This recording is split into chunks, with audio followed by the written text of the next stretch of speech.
Hi అండి, welcome to Padma home foods. నేను మీ పద్మ. ఈరోజు మన ఛానల్లో టమాటా కర్రీని చాలా టేస్టీగా సింపుల్గా ఏ విధంగా ప్రిపేర్ చేయాలో చూద్దాము. అందరికీ తెలిసే ఉంటుంది, కానీ నేను ఏ విధంగా ప్రిపేర్ చేస్తానో ఈ వీడియోలో చూసేయండి. ముందుగా స్టవ్ ఆన్ చేసి ఒక కడాయిని పెట్టుకోండి. ఇక్కడ నేను స్టీల్ కడాయిని మాత్రమే వాడుతున్నానండి కర్రీస్కి. ముందుగా ఒక 2 టేబుల్ స్పూన్స్ ఆయిల్ అయితే వేసుకోండి.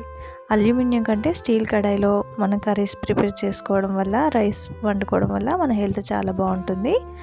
ఇప్పుడు ఇందులోకి ఆవాలు, జీలకర్ర, పచ్చిమిర్చి, ఉల్లిపాయ ముక్కల్ని కట్ చేసి వేసుకోండి. ఇవన్నీ కొంచెం లైట్గా ఫ్రై అయ్యే వరకు ఫ్రై చేసుకోండి. ఈ విధంగా కొంచెం ఆనియన్స్, పచ్చిమిర్చి ఫ్రై అయిన తర్వాత ఇందులోకి కరివేపాకు రెమ్మల్ని, అలాగే కొత్తిమీర, అలాగే మెంతి ఆకు ఉంటుందండి, మెంతికూర టమాటా కర్రీలో వేయడం వల్ల టేస్ట్ చాలా బాగుంటుంది. ఈ విధంగా మెంతికూర, కరివేపాకు ఇవన్నీ వేసిన తర్వాత జీలకర్ర, వెల్లుల్లిపాయని కచ్చాపచ్చాగా దంచి వేసుకోండి. ఈ టమాటా కర్రీలో జింజర్ గార్లిక్ పేస్ట్ కన్నా ఇలా జీలకర్ర, వెల్లుల్లిపాయ పేస్ట్ వేస్తే చాలా టేస్టీగా ఉంటుందండి. తర్వాత ఒక 1 టీ స్పూన్ పసుపును వేసి పసుపును కూడా ఫ్రై చేసిన తర్వాత ముందుగా కట్ చేసి పెట్టుకున్న టమాటో ముక్కల్ని యాడ్ చేసుకోండి. ఇక్కడ 1/2 కేజీ టమాటాలతో అయితే నేను కర్రీ చేస్తున్నానండి.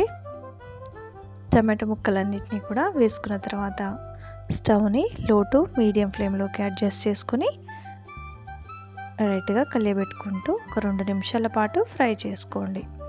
తర్వాత ఇందులోకి రుచికి సరిపడా సాల్ట్ని కూడా యాడ్ చేసుకొని మొత్తం అంతా టమాటాలకి కలిసే విధంగా కలుపుకోండి. ఇప్పుడు పైనుంచి మూత పెట్టుకొని లో టు మీడియం ఫ్లేమ్లో టమాటాలు మెత్తబడే వరకు కుక్ చేసుకోండి. ఈ విధంగా మధ్య మధ్యలో మూత తీసి కలుపుకుంటూ కుక్ చేసుకోండి. ఇక్కడ చూడండి, టమాటాలు కొంచెం మెత్తబడ్డాయి. మరి కొంచెం సేపు మూత పెట్టి కుక్ చేసుకున్నట్లయితే కొంచెం వాటర్ ఎగిరిపోతుంది.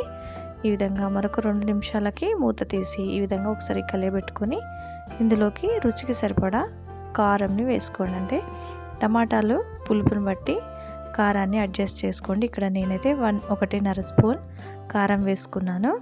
ఈ విధంగా కారం వేసుకొని మొత్తం అంతా కలియబెట్టుకున్న తర్వాత ఇందులోకి ఇప్పుడు మూత పెట్టుకొని మరొక 3 నిమిషాల పాటు సిమ్లో కుక్ చేసుకోండి. ఆయిల్లో కారం అనేది ఫ్రై అయిపోయి ఆయిల్ అనేది కొంచెం పైకి తేలుతుంది. ఆ టైంలో స్టవ్ ఆఫ్ చేసి పైనుంచి కొత్తిమీర, మెంతికూర వేసుకొని ఒకసారి కలియబెట్టుకున్నట్లయితే ఎంతో టేస్టీ యమ్మీ టమాటా కర్రీ రెడీ అయిపోతుందండి. చాలా సింపుల్గా ఉంది కదా.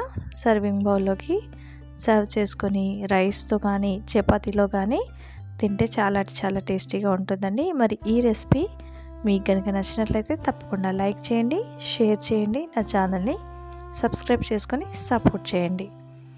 మరిన్ని వీడియోస్ కోసం పక్కనే ఉన్న బెల్ ఐకాన్ని యాక్టివేట్లో పెట్టుకున్నట్లయితే మీకు నేను ఏ వీడియో పెట్టినా నోటిఫికేషన్ ద్వారా వస్తుంది. Thanks for watching.